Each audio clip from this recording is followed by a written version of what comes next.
At what point in the draft should you take on more risk? Avoid injury-prone pitchers altogether? Consistency in head-to-head formats? And the Grissom Cliff? Well, you'll find out what that means next on Beat the Shift.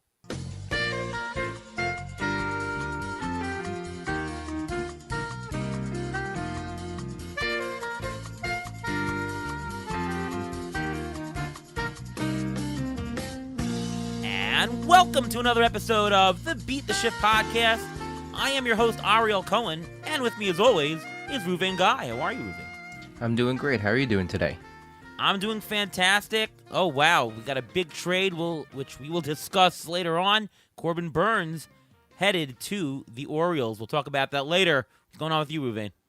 Not much, but I did want to congratulate you on a nomination. You were nominated for the FSWA Baseball Writer of the Year Award, 4th time in 6 years, so congratulations on that. Thank you very much. Wow. I did not expect that again, but I guess good quality work, and thank you very much. Yeah, it's really an honor to be nominated. Such a fantastic group of people nominated, including Carlos Marcano and Nick Pollack, who won it last year. So thank you very much, FSWA, and really appreciate it. Yep, it's a great thing to be part of a podcast with someone who's been nominated for the FSWA Baseball Writer of the Year 4 out of 6 years. That's a good thing. That's crazy. It's just mind-boggling, but I try my hardest, and we try for you to give you the best information and strategy. So let's start here, but let's bring on our guest tonight. You might know her from Bleed Cubby Blue. She's a fantastic Cubs fan. Sara Sanchez, welcome back to the show. How are you? I'm doing well, and yes, congrats on the FSWA nomination. Well deserved, and I'm excited to be back with y'all. Talk a little baseball. Thank you very much. Yes, excited to have you back to talk about some middle infielders, a little bit of Cubs, a little bit of NL Central today, I'm sure, because of the big trade. But before that, we always start with our strategy section. I'm going to talk a little bit about risk tonight.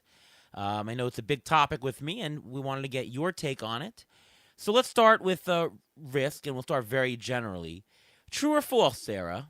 The idea when you're drafting in your fantasy league is you want to minimize risk early on in your draft, and you want to increase your risk late in the draft. What say you? So I think this is generally true for me, but I actually think about risk in a few different ways. So there are types of risk that you're evaluating when you're drafting. And so one form of risk is injury, for example. Has a player been hurt a lot? Are they likely to miss a ton of time? There's also risk in players who are volatile, like players who have these big peaks and valleys. I think of Christopher Morel, who is one of my favorite players, who goes on these tears where he is the best hitter in baseball and then goes through these lulls where he's just not doing very much at all. And that's probably related to the third type of risk I think about a lot, which is related to age. Is your player really young and unpredictable, or is your player old and potentially unpredictable in the sense that they could have a struggle that they never come back from, right? And so I think that I try to avoid risk in the early rounds, but the type of risk is a little bit different depending on what's going on with that particular draft and where I already have risk on my roster. So take a guy like Corbin Carroll, who is a youngster, not a lot of experience, right? So he's got the experience issue. Also have with him a shoulder issue, maybe. We're not exactly sure. How does he classify into you in terms of risk? Carroll's a great example, and someone that I'm probably avoiding in round one because of the shoulder issue, even though I love the player. I think he's super fun, and I think he's a 40-40 potential guy. But if I have the opportunity to be in that area where I'm drafting Carroll, I'm likely to take a Julio Rodriguez before Carroll. I'm likely to try to take a Kyle Tucker before Carroll. I think Carroll moves a little bit farther back for me because I do worry that shoulder issue could potentially pull him off the field for large periods of time, even though I like the player a lot. All right, Ruvain, what about you? Is the idea to minimize risk earlier on and increase risk later on? In general, yes, but it also depends on how you perceive risk. Do you think that someone who's only been doing it for 1 year, is that a risky aspect of him? Is it injury you're nervous about? It also depends on the format, whether or not you're going for an overall or you're going for a league title. I think you should minimize risk if you're going for a league title and not an overall title. If you're going for overall title, then Corbin Carroll should be the number 4 guy because he could have that value and should be pushed up on your board just like that. And other examples, like if you want to take that risk on Ellie De La Cruz, which a lot of people don't want to do, but they're taking that risk in the second round, early second round, mid second round. You want to take that risk? Fine, you could take that risk if you're going for the overall, and if you think he's going to take the next step. So I think it always depends on how everyone perceives risk. I think Ellie De La Cruz is a little bit different. I don't perceive buying him in the second round as a risk. I perceive that as a bad valuation of the math there. I mean, the percentile outcome that you're paying for in the second round of Ellie De La Cruz is like his 80th or so percentile, right? It's not the middle percentile. It's not his median. You're buying his upside already.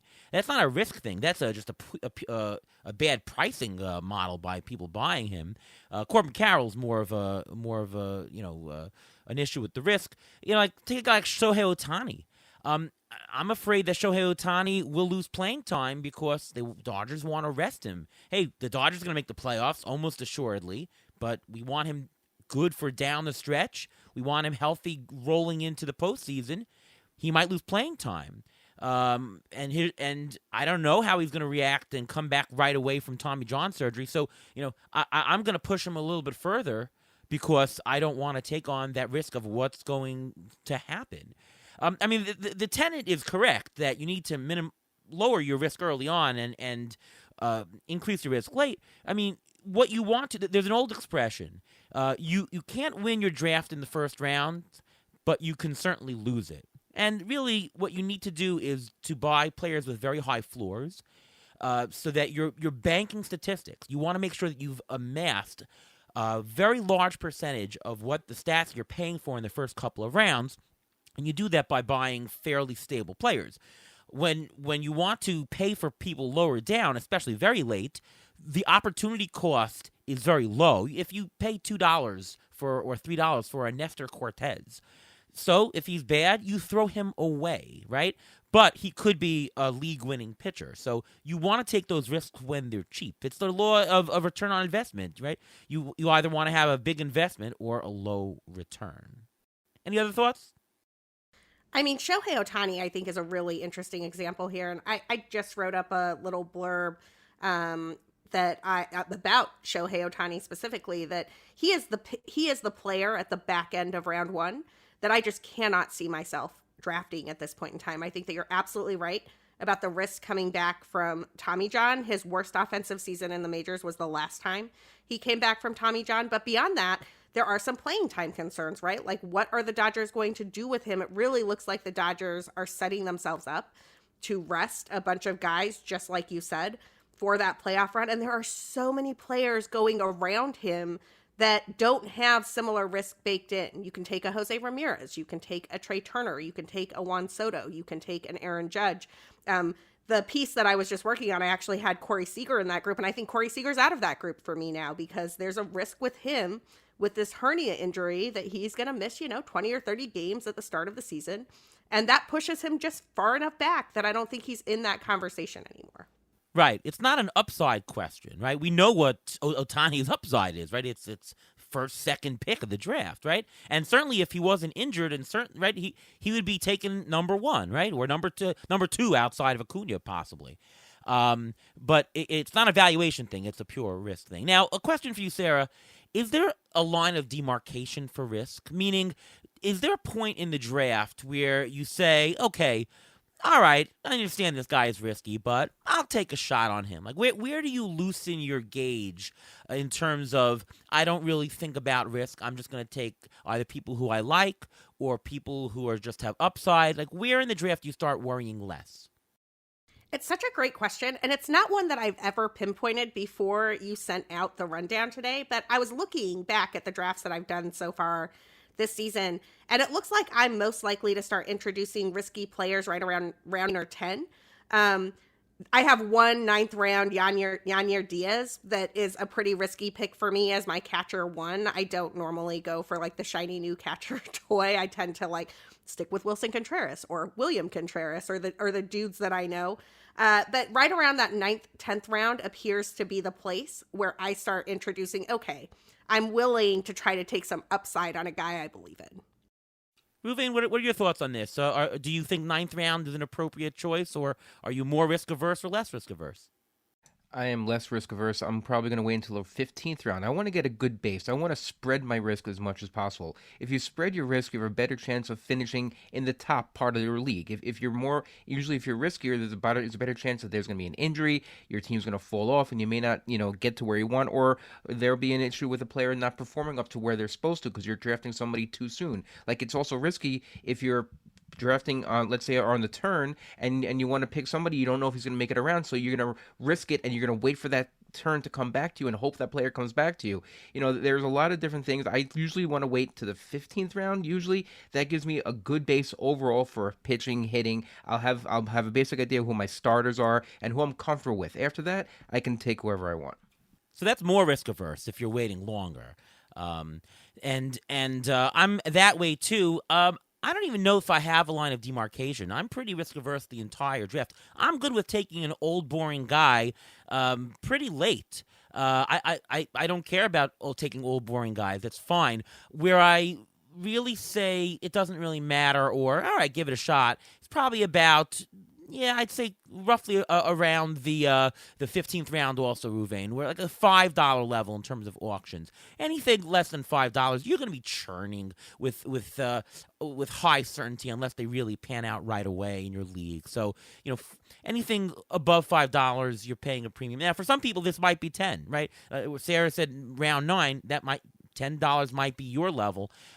Whatever level you're comfortable with, I should say, you should at least be conscious of it. That, okay, before this line, I need to not take risky players. After the line, I can relax. Just make sure you have it in your mind. Do you think that varies in format for you, Sara? Like if you're in a shallow league, a 10, 12-team mixed league, you might have a different demarcation line. And if you're in a mono league, maybe you just don't take any risky players, or you just make sure you got starters and playing time and things like that. Yeah, I think that's exactly right. I think that in shallow leagues, I'm much more likely to take risks because I know that I can replace that risk on the waiver wire. In a mono league, I'm basically just going for playing time. I want dudes who have jobs. I think that is the entire game. But in addition to that, I think that I'm more likely to take risks in leagues that have fab. Like if you're looking at something that is, say, a gladiator, or you're looking at something that's like a draft and hold, you might have one or two risky players in there who you're taking a chance on, but you really need to be able to get through the entire season with all of the players that you have drafted on draft day. And so it makes a guy who has a job, to me, much more compelling, even in the later rounds, than a guy who might be struggling for playing time. I'm less sure that it matters as much between roto and head-to-head, but I think that that's partially because I feel like head-to-head points and categories is just a little bit of a crapshoot sometimes. Yeah, I'm going to talk a little bit about head-to-head, but just to respond, if you're in a best ball format, there you actually do want to take more risks because it's going to be the highest point total counted. You want guys to have large variances, right? And I want to ask about consistency week to week. In a best ball format, you certainly don't really care about consistency as much as you want guys who can have those big weeks to gain the points.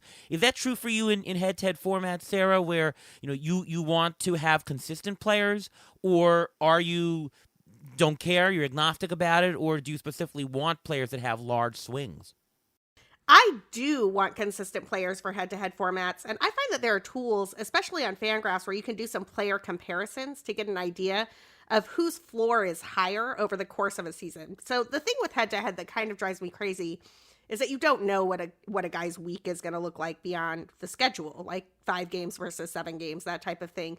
They could be in a little mini slump. They could face a pitcher that they don't normally do very well against, or a pitcher could have a bad outing against a team, that type of stuff. But if you look at, say, and I did this on Fangraphs before the show, just like the top end of the first base market. And so you compare, say, a Freddie Freeman, a Vlad Guerrero Jr., a Matt Olson, and a Pete Alonso, you can see in those WOBA charts that Freddie Freeman has the higher floor. And he always has the higher floor. And he's always the dude that you would prefer to have in that situation. And it allows you to get an idea of, now, is that necessarily going to win you your matchup in the 30th week of the season? I don't know. Maybe not. But it's certainly going to help you out. Ruben, how do you evaluate consistency in the various formats? Well, you were talking about head-to-head. When it comes to head-to-head, I think that for consistency, the offensive players, you should always go for that. For the pitchers, though, you never know when a pitcher's going to blow up. So you can take more risks when it comes to head-to-head, taking pictures, getting people off the waiver wire. You can take more risks during in-season, even in preseason, if you think they're going to have a better schedule to start the season, or they're playing in a better division. You want to take that risk, even though you know there's a better pitcher out there, but you're taking this one because of certain reasons.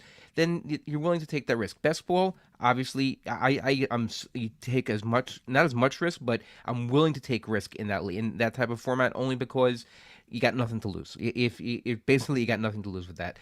And when it comes to other leagues, I wanted to mention comparing home leagues and let's say doing NFBC types leagues. If you're doing it in a home league, I think I can take more risk in a home league because I think I don't want to toot my own horn, but I think I do more research and I'm looking at more players and I'm more consistent. I'm following up more and I can take more risks because I think I am a little bit smarter than my average player in the home league that I'm currently in.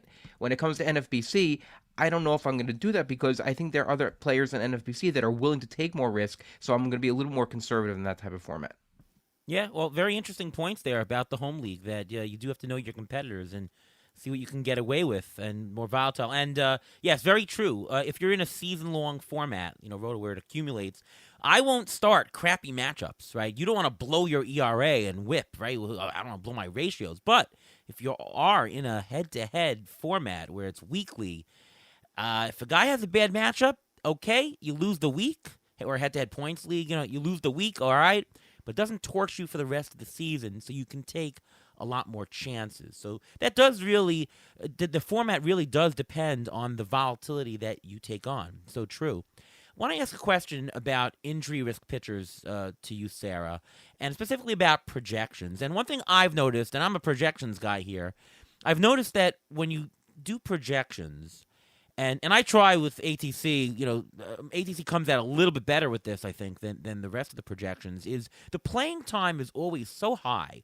for these pitchers who are coming off injuries or are injured. Like Shane Bieber. Why are projection systems projecting him for 185 innings? The dude is not pitching. He might not pitch at all, or who knows? Joe Musgrove. Joe Musgrove ended the season injured. Can you really count on him for a whole thing? Clayton Kershaw, every year, we know he's going to be injured, but projection systems had him at 150, 160 innings. Why is that so about projections, and how do you navigate that when you're drafting? Because I'm sure you do look at projections. I know you do.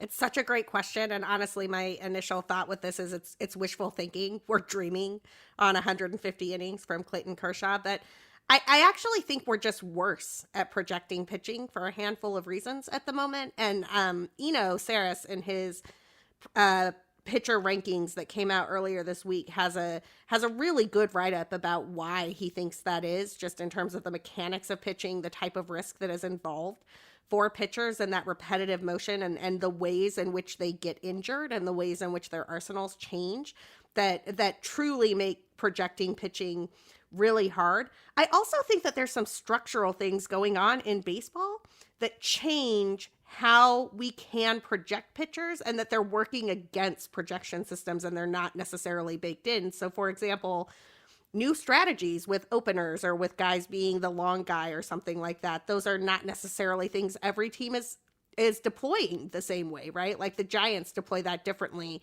than the Cubs deploy that differently than the Rays. You have changing limits on how long pitchers are going to be in games or what their roles might be in terms of going 3 times through the order, or maybe even getting to a second time through the order, right? And you have changing strategies about how guys are going to come in and out of the game. And I think that as teams do different things, it makes it harder for the projection systems to capture all of that. And the very last thing I'll say here is the other part of Eno's rankings that I really liked, and I was kind of pouring through them earlier this week and trying to incorporate them into some tier work I'm doing for the Glarf draft that is in about 10 days, is that he's got Jeff Zimmerman's injury grades on there, which are based on, how much time has this pitcher spent on the injured list recently, like what types of injuries are in their past and all of those types of things. And it's super helpful to look at because there's all sorts of blind spots that I truly hadn't even thought of. So, for example, Zach Wheeler has an F on that injury grade system. And I think of Zach Wheeler as a very durable, reliable pitcher, but he has missed time for injury the last few seasons. It's a good way to keep ourselves honest about who these guys are and how much they're going to pitch. I think it's less about the actual raw projections and knowing that for pitchers who have the projections are not the result of, well, he could be 140 innings, 160, 170. It's more like, is it 170 or is it 10, right? It's more binary.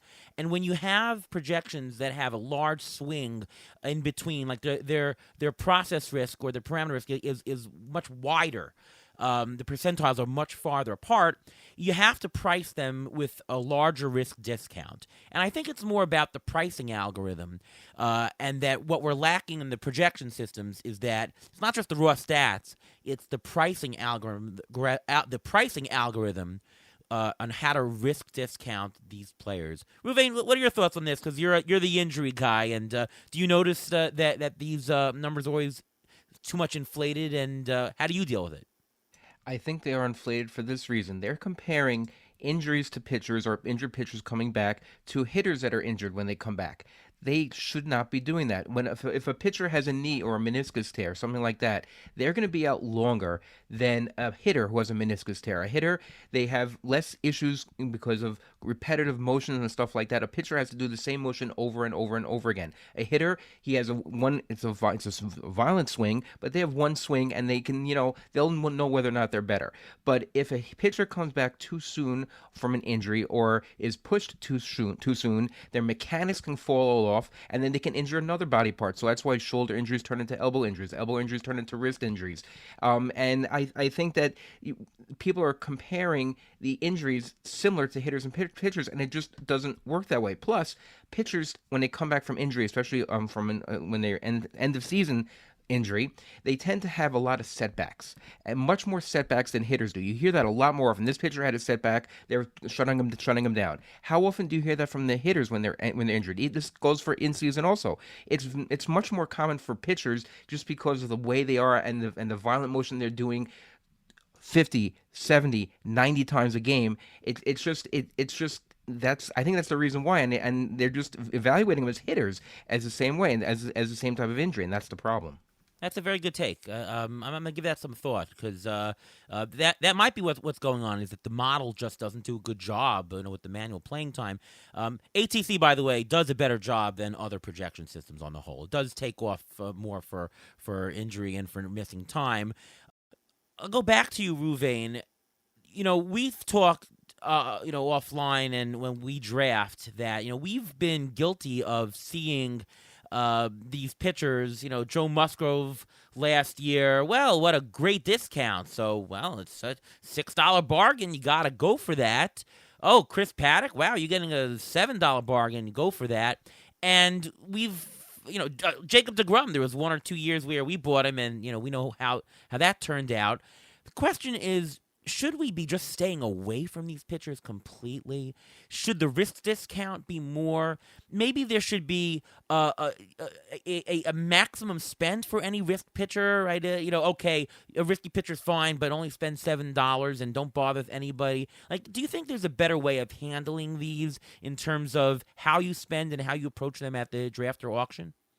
Well, at the draft or auction, I think I've gone to limit it to a discount to a no count. I just don't want injured pitchers who I know are not going to start the season on my roster anywhere near my roster. If they say they're going to come back May, June, I'm even nervous about that anymore because I need to have my counting stats. I need to get the strikeouts. I need to get the innings. I need to get all that stuff done and get wins. But if you don't have someone out there and you have to do replacement level for starting the season, it's not going to be the same thing. It's not going to be what you're paying for.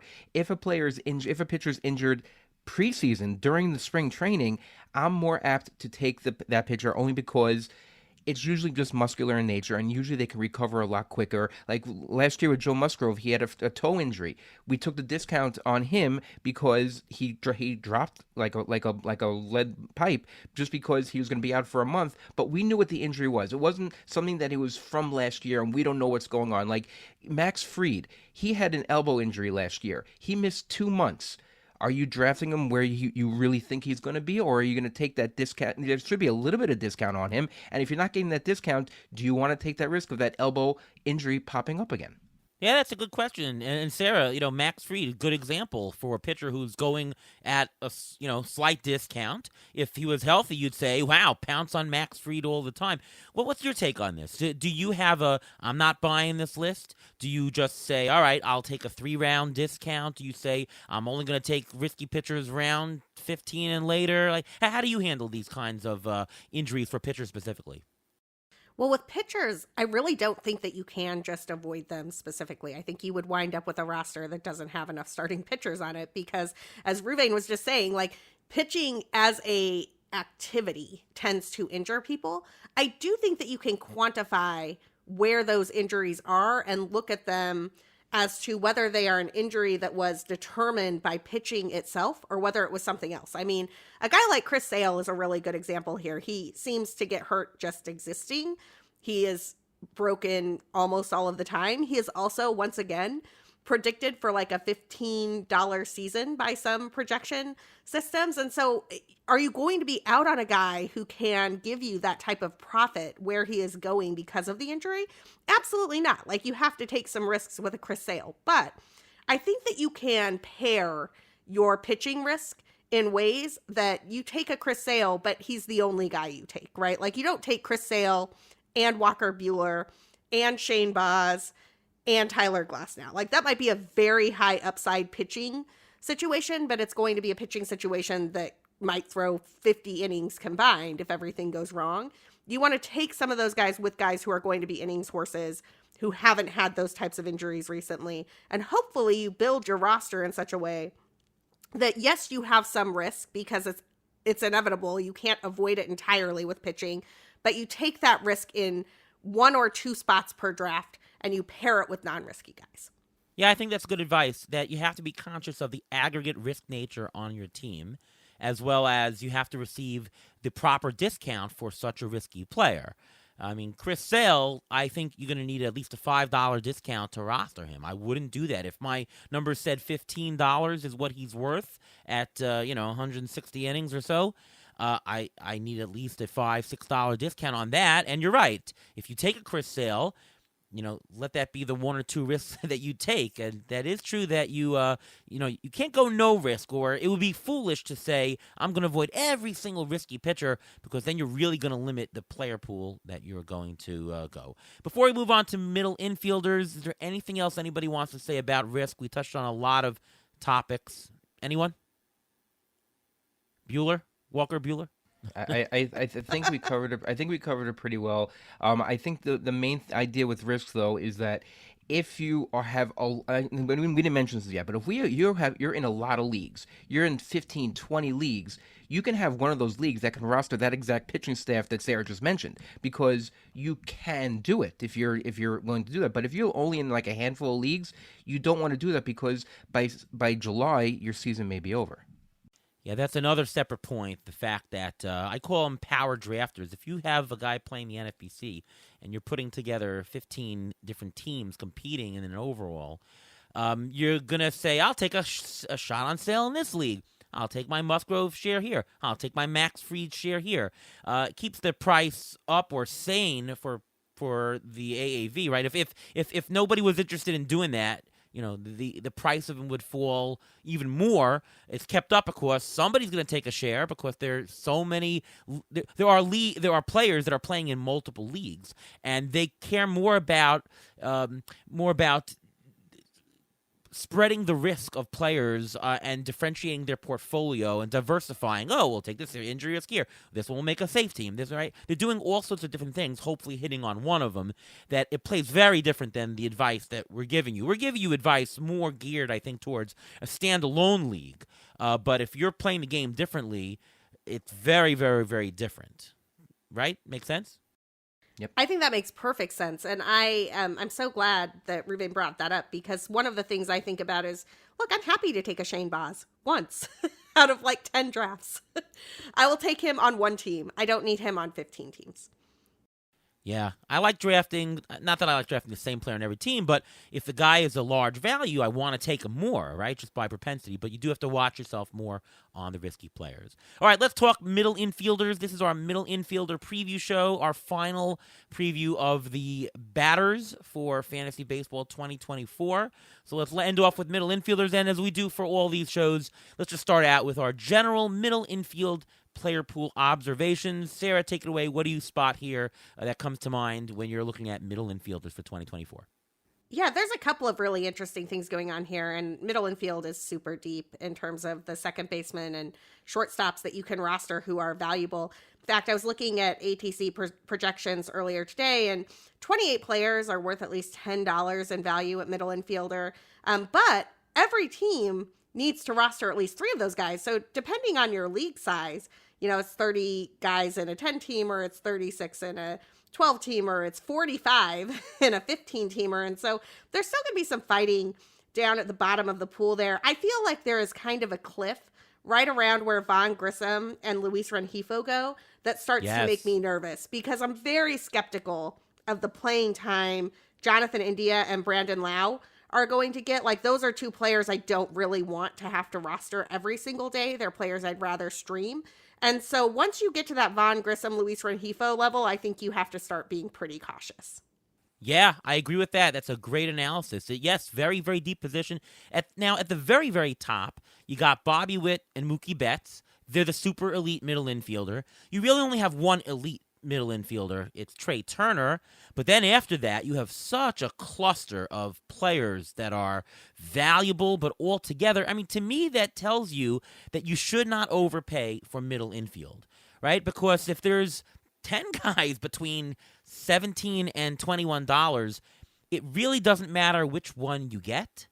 Get the cheapest one. You can wait on middle infielders. You don't have to stress on it. You can get your top shortstop or top second baseman later than you think. You don't have to pay right up at the top. If you are in a deeper league, though, exactly as you say, when you get to the Grissom and Rengifo, if you're playing a league that goes deep, get somebody before then. I don't trust anybody there. So the league is pretty much deep.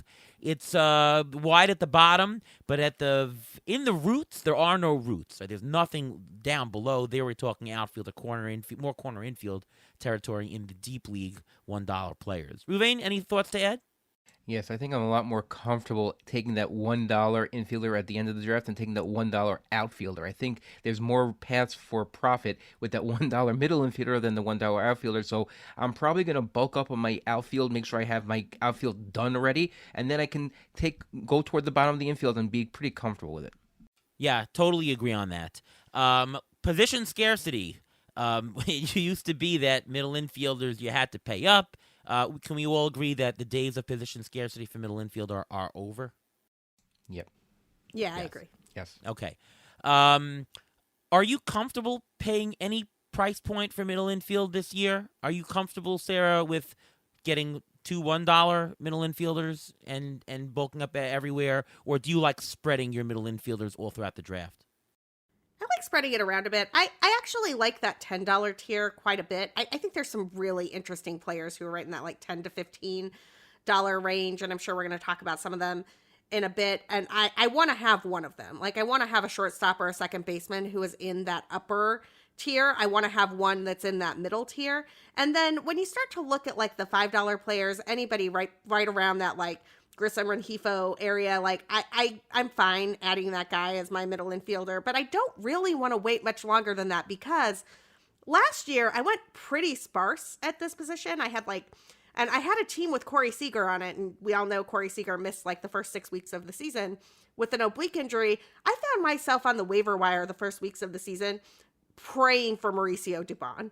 And that was not a fun experiment. So I think I'm being a little bit more cautious with middle infielder this year. I'm looking at guys who have multi-position eligibility and guys who really look like they're going to play. Some of those, like a Jeff McNeil, a guy who has a 2B outfield eligibility. That's very attractive to me.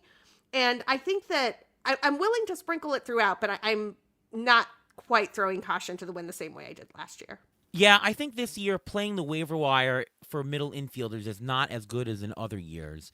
I think that you're right that getting a multi-eligible guy, maybe an outfield/middle infield, where, if your guy is injured, then you can shift whoever you have in outfield to that. And this way, on the waiver wire, you can look for middle infielders, outfielders. If you've got corner/middle infield eligibility, use that, right? Getting the multi-eligible players does play in because I think that middle infield is thin on the wire. It's great in the draft, and I don't care where I play this year. I'm good with taking somebody high, low. I think there's just so many options that, hey, let the rest of the room buy out the people. I'll take the remaining whatever is cheapest because it's going to be just as good as everybody else. Agree, Ruvain?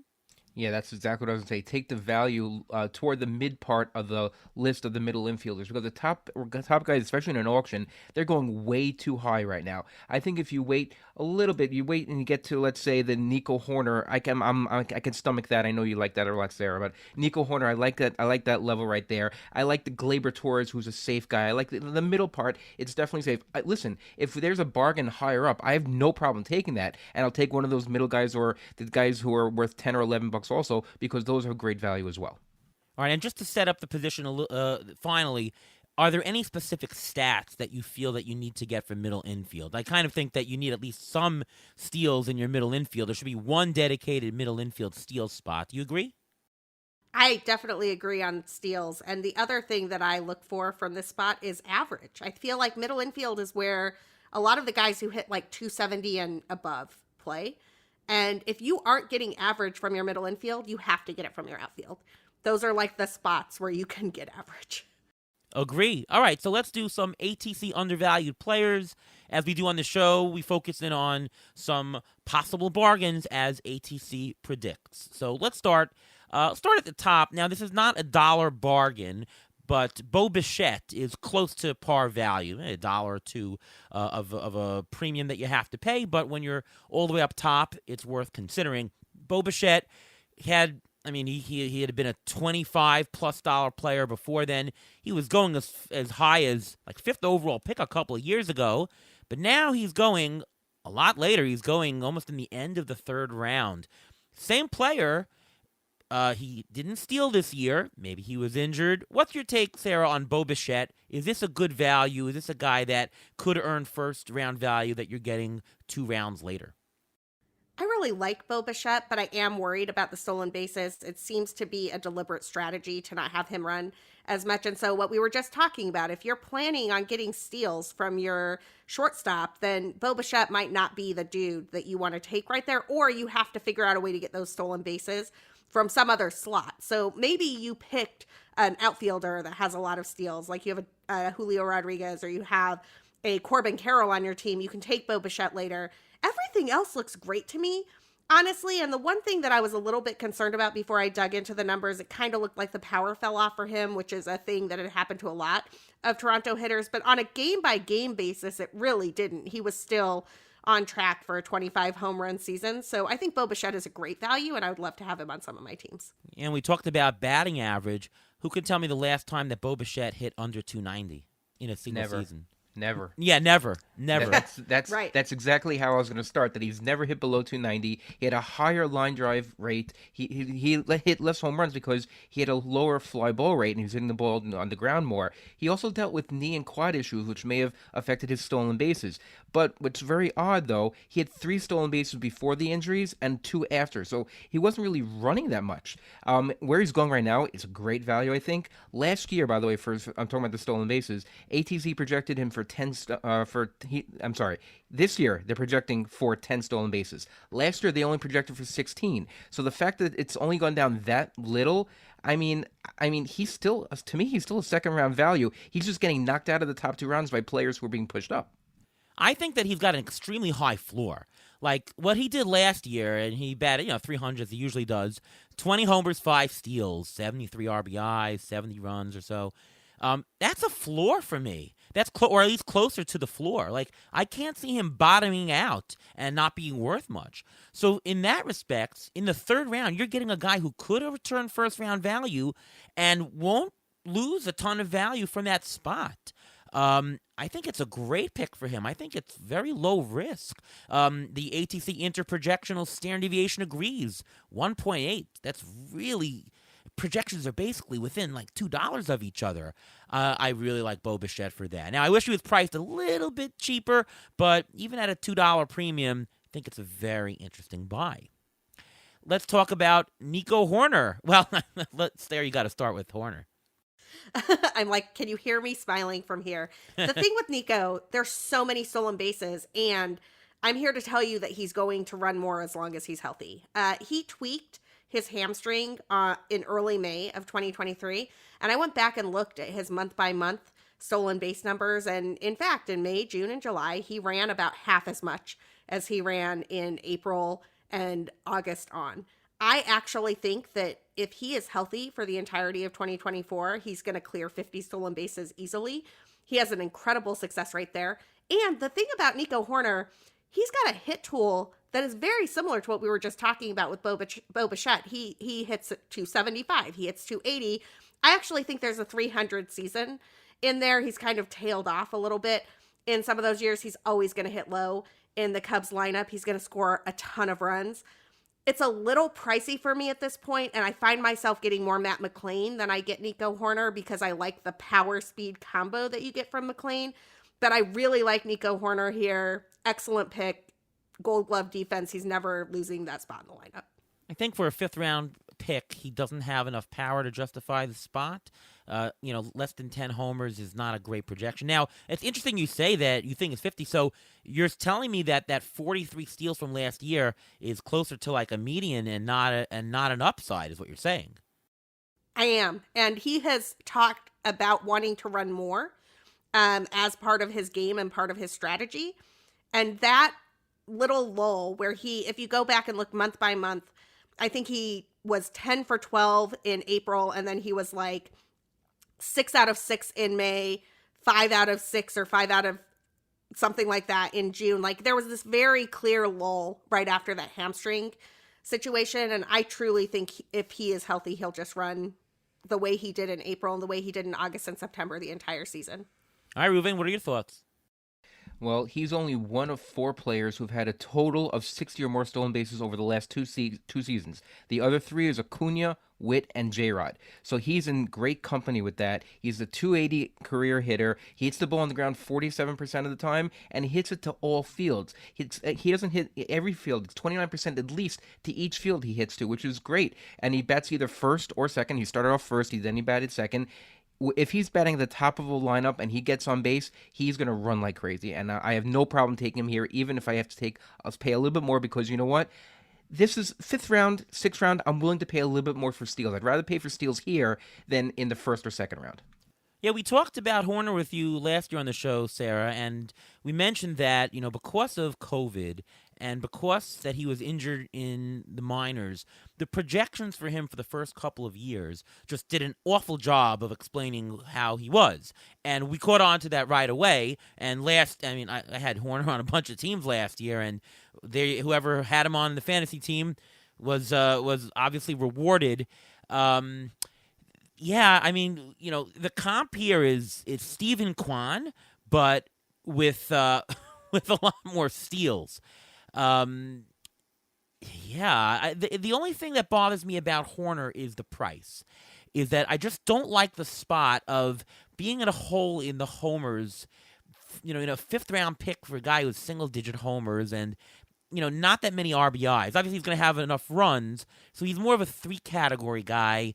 and low in the others. If you look at the ATC Intra SD, it's on the high side. He's more of a one-category player. I don't like taking those types of guys early on. So in a draft format, I'm less likely to take Horner. I think in an auction, I have a bigger propensity because you can shape the way that you take the pricing of the players. That make sense? It does make sense. I'm going to give you one other place in a draft where Nico makes a ton of sense. So let's say that you're drafting at the back end of the draft. You're like in that 13 to 15 range. And for whatever reason, you found yourself with like a Juan Soto or an Aaron Judge, or maybe both to like start off your draft. Nico allows you to put a guy who has the potential to steal 50 bases with those guys who have no stolen bases, but a ton of power early on in the draft. And so I think that there are builds where Nico makes a ton of sense. That makes sense, yeah. With the right build, that obviously he fits well, and that average is right there. So the aggregation of the first couple of rounds could make sense.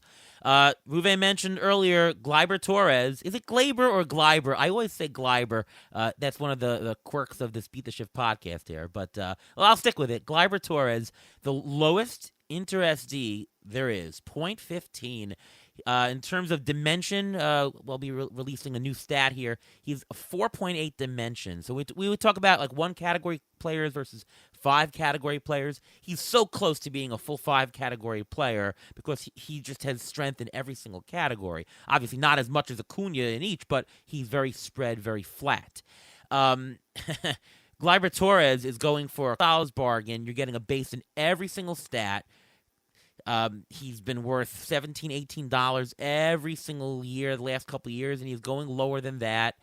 I think it's a great place for somebody to be taken, and there's other middle infielders that are going above him that I think you can just wait and not go spend your 4th, 5th round pick. You can get your first one in the 6th, 7th round, which Torres is going. Ruvain, let's start with you first on this one. What are your thoughts on the Yankee? Well, first of all, I think it's pronounced Glaber because John Sterling, whenever he hits a home run, calls it Glaber Day. So I think it's pronounced Glaber, but that's besides the point. Gleyber Torres, he has hit 24 more home runs 4 out of the last 6 years. The 2 years he didn't, 2020 because he didn't play enough games, and in 2021 when his launch angle was only 7% and he moved to shortstop, so he had a position change. So I'm going to take that into account. He's a 267 hitter, and he had only a 288 BABIP last year, which means he was a little bit unlucky, and he's still batted 273, playing 158 games. He's in a better lineup. I don't see much not to like about him. Yeah, agree. Sarah, thumbs up?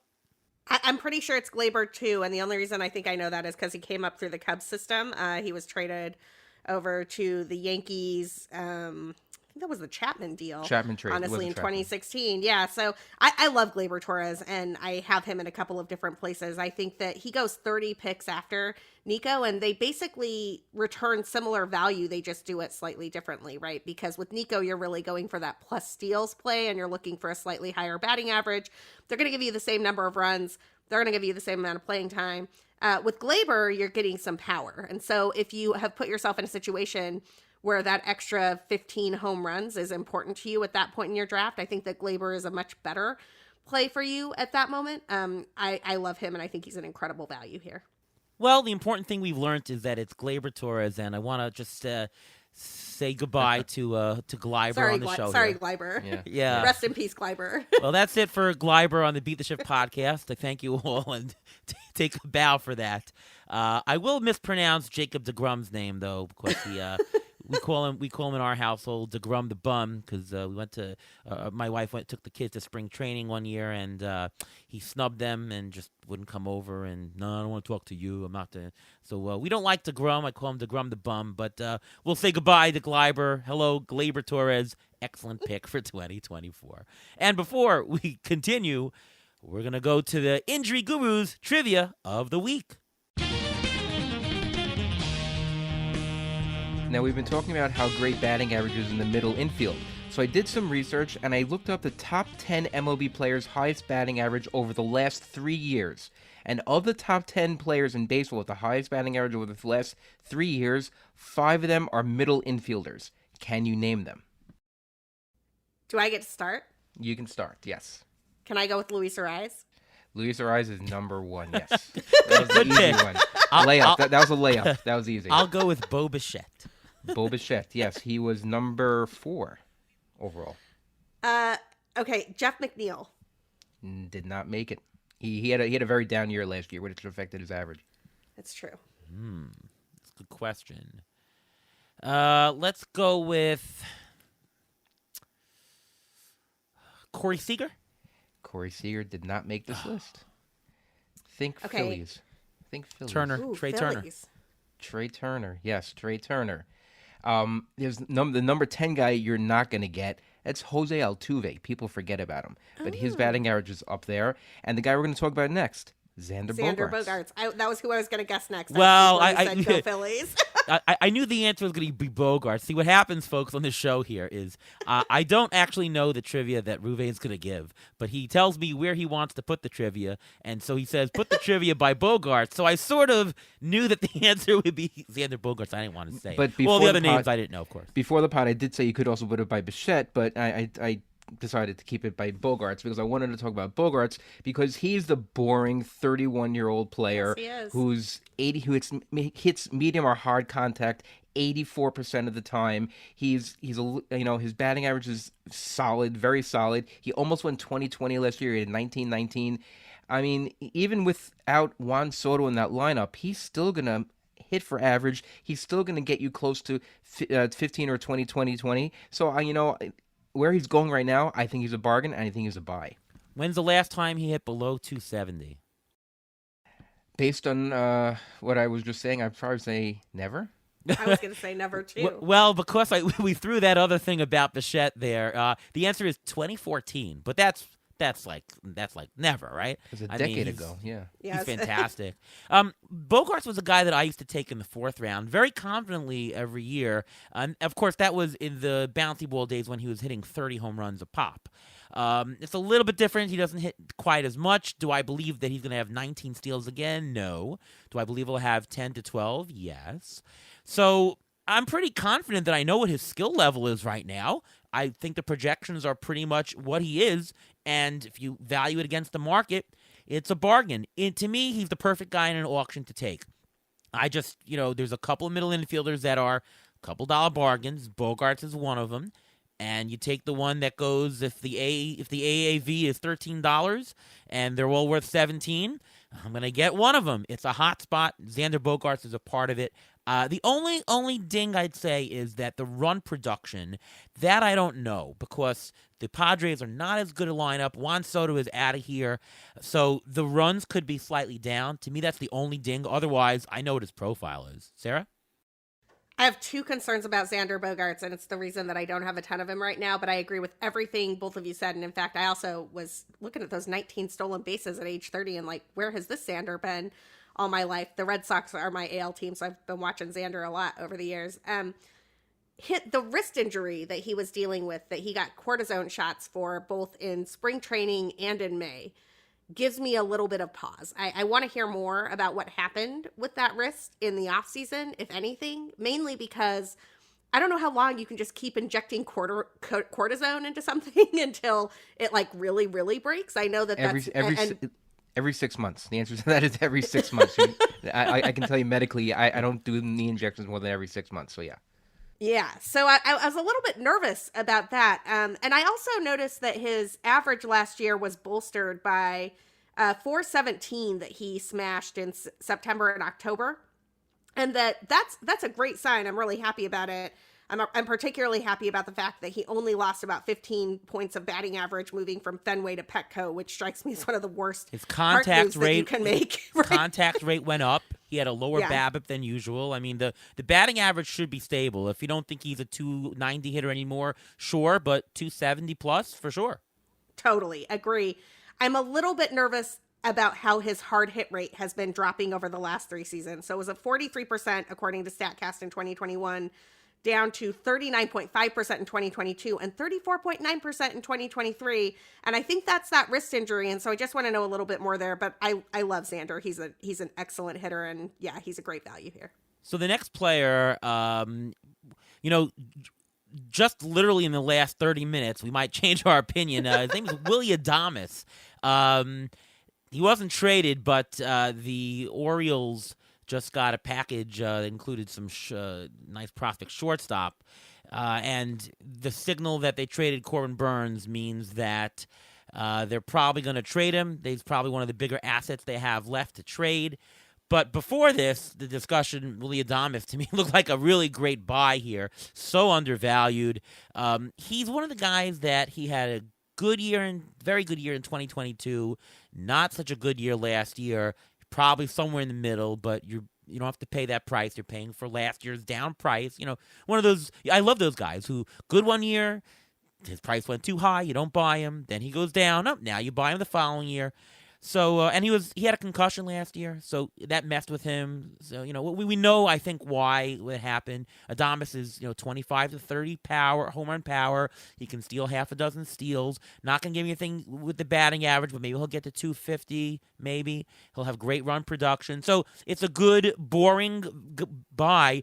Maybe it's now made worse because of the situation, or maybe he'll be traded to a better situation. I don't know. It's very tough right now to determine. But for now, 30 minutes ago, to me, he was a buy. Sarah, what's your take on Adames? And you must be jumping up and down that there goes the NL Central is a little bit more wide open for your Cubbies. I don't understand how Jed Hoyer hasn't already signed Cody Bellinger. Like, just wrap this division up. The NL Central is the most aggressively mid division in baseball. The AL Central is bad. The NL Central is like trying to be as average as possible and therefore is always open to anyone. And I just feel like the Cubs should run this division. And I don't understand why Jed Hoyer doesn't do that. But that's a podcast for a different day. I think Willy Adames is really interesting. I am worried about the batting average, but I think I'm worried about the batting average for a slightly different reason than what you were talking about. Because I too thought about the concussion, but then I started looking back at his sprint speed. And it's declined a little bit each of the last two seasons as his BABIP has slipped. So last year, his BABIP slipped to 278. Or 2 years ago, it was 278. Last year, it was 259. And it kind of looks like what might be going on here is a little bit related to base running and his ability to, like, leg out some of the balls that he is hitting. So I'm a little nervous that he's not going back to that 250 hitter. He's probably closer to what ATC has him projected at, that 237 hitter. That said, I love an $11 player at pick 188. And as long as he has a job, I am in. I think the thing I'm worried about at the moment is who the Brewers could deal him to, because he is a free agent in 2025. I think that the deal that they just made for Corbin Burns that basically gets them Joey Ortiz as their shortstop of the future means that Willy Adames is the next guy to go. And I don't know if he goes before spring training starts or if he goes at the All-Star break, but I'm just not sure what his playing time situation is going to be for the rest of the year. Right. Well, I mean, if they're trading him to a contender, I guess it would be to a spot that he would play, or maybe not. It's hard to know, right? It's you're now paying a little bit more uncertainty for Adames because of this. So do keep that in mind, but I do think that the dollar bargain getting is excellent. Ruvain, you agree? I agree, and if Adames stays where he is, he'll bat third, fourth, or fifth in that batting order. So you're not really getting him for his speed; you're getting him for his power. He's hit 24 to 30 home runs each of the last 3 years. His batting average between 217 and 263. So I'll take the under on that. I'll take the lower aspect on it. But if you look at who's being drafted around him, and you need a middle infielder. Trevor Story's being drafted near him, Nolan Gorman, who we're going to talk about, and Ezekiel Tovar. If you need power in this part of the draft, Willy Adames is the guy you want to get. So next guy, Nolan Gorman, to talk about. He is going later than Adames. Ruben, I'll let you start first. What are your thoughts on Nolan Gorman? Is he a budding growth stock player?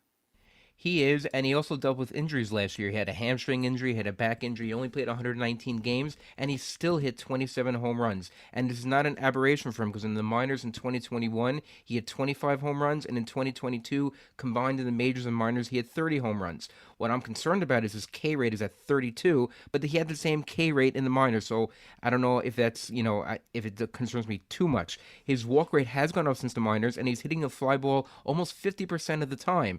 Add all those things and the fact that Gorman they actually said that he's been working on a nutrition program this offseason and is heading towards spring training with increased flexibility and reduced back inflammation. This is a quote from earlier this week. So best best body of his life, best field of his life. I mean, that's what it comes down to. But the Cardinals have a problem with having young players who play well and keeping them on the field. They're trying to keep him on the field because he's got the talent. Sounds like the Cardinals should be hiring full-time nutritionists and flexor and acrobatics and all these things. Very interesting. Sarah, your take on Nolan Gorman. What do you think of the kid? Only age 23, by the way. I love Nolan Gorman, and I'm more likely to have Nolan Gorman than I am to have Willy Adames, specifically because the playing time is locked in at this point. He is penciled in as their second baseman, and I think that they want to see what he can do there. He had a 16.5 barrel rate last year in that sort of like down injured season. I can't imagine what he can do in his age 24 season when he's fully healthy and in the best shape of his life. He's going at right around pick 200. That's an $11 player that you're getting at pick 200. I love the value. I would not be surprised to see him exceed that value at all next season. And I actually think the Cardinals were, as much as it pains me to say it, substantially unlucky in 2023. I don't think they're as bad as they were last season. I think that this is a pretty good lineup around him, and Nolan Gorman's going to get a chance to shine. Well, here's that line of demarcation, right? In terms of risk, with a guy with upside, he's going in about the 14th round. For people who are okay with taking risk, this is a great shot for him because he could have 35 homers next year. The average is what it is. It's not like there's a batting average risk. I think we know what he is. He's a 230, 240 type hitter, okay? He steals some even. He'll have a lot of RBIs. That power is fantastic. And he's, as you said, should get the playing time as long as he's healthy. Even for people like me who maybe the line of demarcation is about this time, I don't think there's much risk when you're underpriced by $5. I think this is a very, very nice pick. And Gorman has more upside than Adames. I like Gorman here. And you don't have to pay as much for him either. So I like him. By the way, for those who are worried, but will they sit him against the lefties? He actually had a higher WRC plus against left-handers. He had a 130 against left-handers and only a 116 against right-handers. So he hit lefties well. So he's not a platoon risk, all right? He's not going to lose time for that. So I like this play. Let's get on to some going a little bit further down here. Jeremy Pena, who I've never been on my radar until I see that he's a bargain. The Houston Astros shortstop. They got rid of Carlos Correa. Probably a good idea. This is a guy who came close to 15-15 multiple times. Projections have him as such as a $6 bargain. Any interest, Sarah, in Jeremy Pena for this year? I like him at pick 220. He's definitely a value there, and I think that my biggest concern with Pena is that his power really collapsed in 2023. He hit like 22 home runs in 2022 and then half of that in 2023. If you go and look on StatCast, it looks like his launch angle flattened out a bit in 2023. I hope he fixes that this offseason and changes it a little bit for 2024. Because frankly, if he does, I think this is a really nice value at pick 220, and I could see Jeremy Pena as a solid middle infielder on a lot of my teams. I like Gorman better than Pena. Ruvain, can you talk about Pena and maybe compare him to Vaughn Grissom, that we mentioned earlier in the show, who is similar pricing, similar value, similar potential to go 10-10, 15-15, something like that. Maybe Grissom a better average. But what are your thoughts on Pena versus Grissom? Well, Jeremy Pena, when he came into spring training last year, always saw with his pictures of how much he built up his arm strength. You saw his arms were massive, but his exit velocity went down on his average exit velocity went down on fly balls, which is probably why his batting average went down. Right now, he's going somewhere near Ryan McMahon, Brandon Drury, Jonathan India. I think there's still some, not a lot, some upside for Jeremy Pena. As opposed to Vaughn Grissom, who is now on the Red Sox, he's going to be playing almost every day at second base, and he's going to be playing a little bit at shortstop because Trevor Story is going to play 140 games this year, right? Sure. So so Vaughn Grissom is going to play all over the infield. He only lost his job to Orlando Arcia because the Braves happen to be a good judge in talent, and they had him penciled in because they thought Vaughn Grissom wasn't ready. For people who don't know, in AAA last year, Vaughn Grissom hit 330, 8 homers, 13 stolen bases. And going in around the 26th round right now, I'd grab him in a second. I don't know if Grissom is going that late, but yeah, good value. What do you think? You're a Red Sox, Sarah. What do you think? I absolutely love Von Grissom, and I'm trying to do some math at the moment, but it looks like he's going at pick 238. I'm so here for it. I think he's going to hit 280 at Fenway easily. The only question is how that power and speed combo will play there and how much they'll let him run, what that looks like. I don't think it's 20 plus home runs. I think it's closer to like Nico Horner level home runs, but I think that the hit tool absolutely plays, and I'm very excited he's going to be on my Red Sox. ATC has him for 10 homers, 12 stolen bases, and a 281 average. So a couple dollar bargain, somebody that you might even be able to get really late in an auction, maybe even for $2 with one of your last picks. So if you need a dollar or two middle infielder, very, very good choice to give you. And by the way, it's very hard to find average at the bottom. The average really dries up. Grissom gives you, wow, a 280 guy that far down who's probably going to play most of the time. That's really good to find. Let's talk about another average guy, Jeff McNeil, our Met who won the batting title 2 years ago. You know, he had a down year last year, but he was still worth $8. He went 10-10. He still hit 270, which is not good for him, but good. So a guy who was worth $8, he's only going for $2 in like the 20th, 21st round. Should be the everyday Mets second baseman. They did sign him a little bit long term. Jeff McNeil, a guy that, you know, with your last pick, if you need somebody, a reinforcement for batting average, gives you maybe 10-10, as I said. Any interest in Jeff McNeil, Ruvain?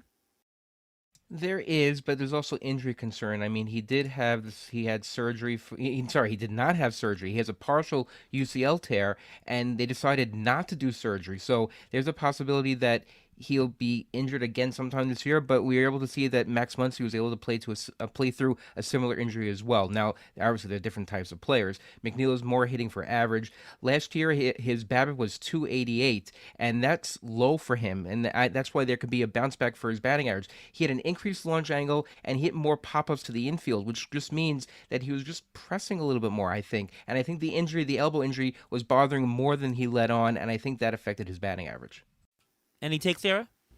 I mean, I love Jeff McNeil. He is the discount Luis Arias way later in a draft, and he gives you outfield eligibility too. I think that with Mauricio out for at least the early part, but probably most of the season, Jeff McNeil has steady playing time. He's good batting average bet down here.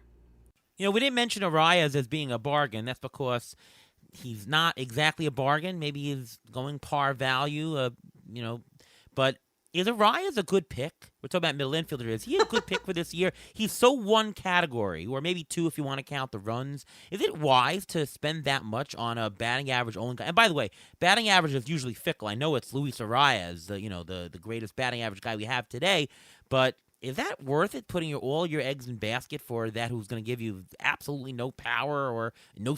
I wish he even steals. He didn't even steal anything.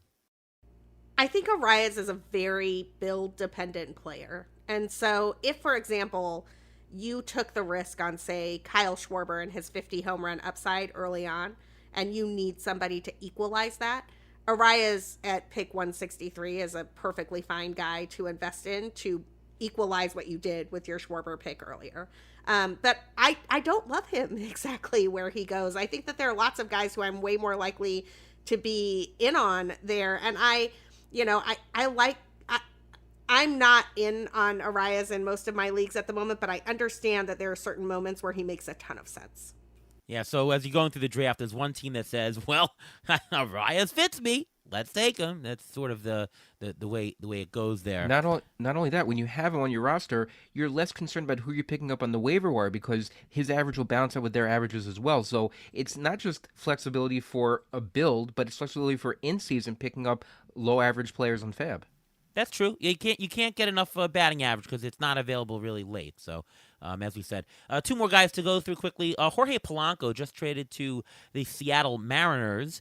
He's oft injured is his biggest problem. Maybe Seattle knows something we don't. I don't know. But we know the skills are there. I mean, we sort of know who he is. Full playing time, we're talking about a guy with 25, maybe even 30 homers that he did once, 10 steals, averages, passable. He's going in round 18. Any interest in taking a risk on Polanco? Then the good thing is he's a low cost, so if he doesn't work out, you can just drop him. He's obviously better in IL leagues where you can put him on your IL. If you're in an NFBC format, you might be cutting him really quickly, so why even invest? Any thoughts, Sarah, on Polanco? I am really nervous about the new park for Jorge Polanco. He goes from a park that was good for doubles and home runs to a park that is bad for everything except strikeouts. And I just, yes, it's a positive value at pick 263. He goes late. If you have an IL spot, he can sit in the IL spot. But I would not be stunned to see his home run total and his average quite a bit lower than current projections have him. I just get really scared of any guy traded to Seattle. Yeah, makes sense. I'm nervous about him. Ruvain, you're the injury guy. Are you nervous about, not if, but when Polanco will be injured? I am nervous about him, but we were talking about risk before, and picking him in the 18th round, I'm willing to take that little bit of risk. I mean, a lot of bit of risk. He did have surgery coming out of after 2022, so coming into 2023, he was recovering from surgery, so he didn't have a full healthy offseason. He dealt with knee, ankle, hamstring issues last year. He also played 15 games at third base, so check your leagues and see if he's eligible at third base. That may help you because third base is pretty shallow, and if you want to take a risk on Polanco at third base, that's great. In the 18th round, I have no problem taking him. And finally, teammate J.P. Crawford, who had a very nice year last year. He had 19 homers. I can't really see myself taking him. I don't really buy that power. He has very good eye skills and very good contact skills. He had just a 19-point-something% strikeout rate, walk rate of almost 15%, so very good plate discipline there. Usually no power. I thought he would steal more. He doesn't steal. His average has been all over the place. He scores some runs. I don't know. I'm not buying him. ATC has him as a couple dollar bargain, but I want to pick my middle infielder before it gets to the Crawford spot. To me, I think he can. I might see him on the waiver wire. Like, oh, there he is on the waiver wire. I remember you, you know. Yeah, for the record, J.P. Crawford is after the Von Grissom cliff that I mentioned before. But I like him more than Brandon Lau and Jonathan India, who are right around that area too. J.P. Crawford is worth a few less dollars. I like J.P. Crawford because he hits in front of Julio Rodriguez, and now he hits in front of Jorge Polanco. And I think that he can score a lot of runs for you. And so if you find yourself in a situation where you need somebody to fill that middle infield spot, like I did last year when I lost Corey Seager, and I'm like, scouring the waiver wire for Mauricio Dubon, I think J.P. Crawford can be that guy, and I don't hate having him as one of your final draft picks, just in case someone gets hurt in spring training. I think we're going to coin the term here, the Grissom cliff, as the point of that's it for the middle infielders. And I know Chris, Baseball Pods, does listen to the show, and usually he puts a recap of the show. I know he's going to put in there the Grissom cliff. So mark my words on that, Chris. So we'll see you soon there. All right, Ruvain, let's do injury report. I'm sure there's a lot of injury players. Go for it. Yeah, we'll start with a couple that were mentioned already. Corey Seager had sports hernia surgery this past week. He suffered the injury during the postseason and hoped it would heal with rest over the offseason. It didn't. The Rangers are hopeful, within quotation marks, that Seager will be ready for opening day. It's possible because this type of surgery can have a 1-month recovery time. Jose Abreu a couple years ago had it, and he recovered in a month, so it wasn't a problem. If not, Ezekiel Duran should be there for you, and that may be an interesting option. Ron Mauricio was mentioned. He had ACL surgery, and he's basically done for the year. He got injured in playing in the Dominican League. He's out for about 8 to 12 months, so he don't have to draft him at all.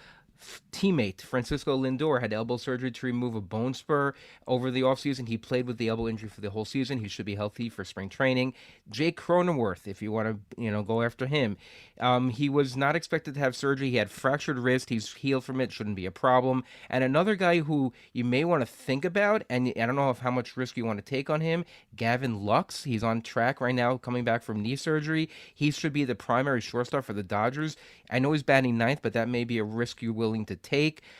He should be ready for spring training, but he may not. He hopefully will be healthy when spring training starts. Other options with shortstop are Miguel Rojas, Chris Taylor, and I guess you can throw Mookie Betts in there because he did play short a little bit last year. But it's Gavin Lux's position to lose, so you want to bet on him, that's fine. Another guy we should watch for is Junior Caminero, the prospect for the Rays, because Taylor Walls is now not expected. He's unlikely to be ready for spring training and for opening day. He had surgery to repair a labral tear in his right hip.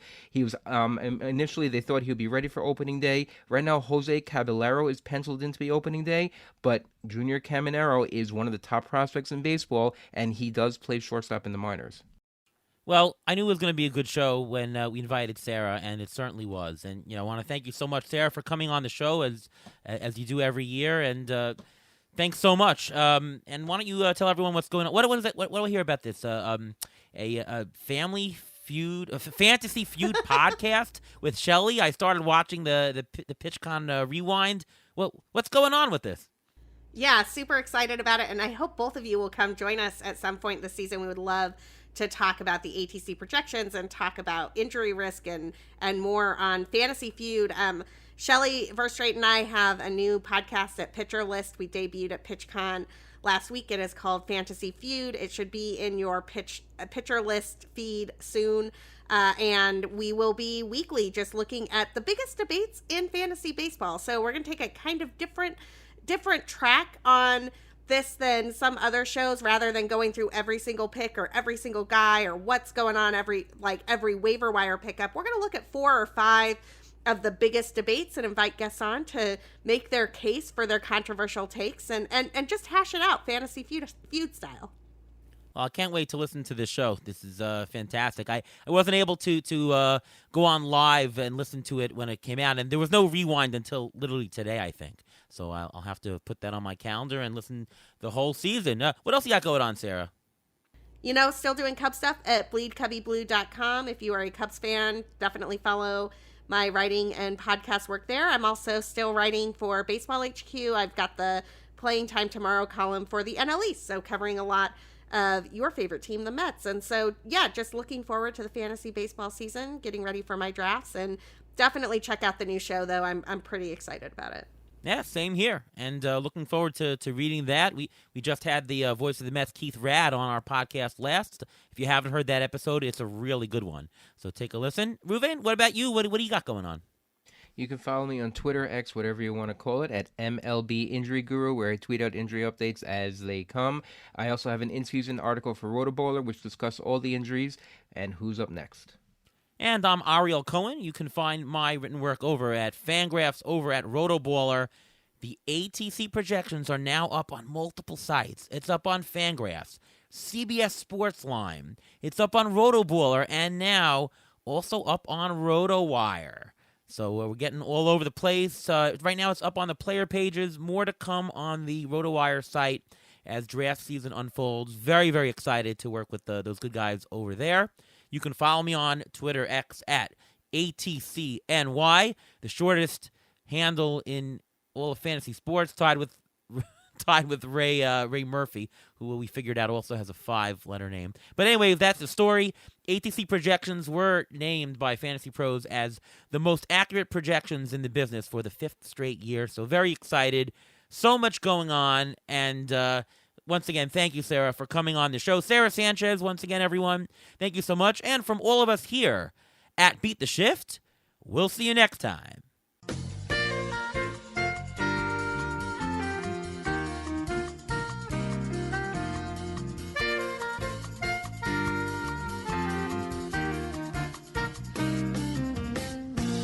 Thanks for listening to the Beat the Shift podcast presented by Fangraphs. Follow us on Twitter at beat_shift_pod.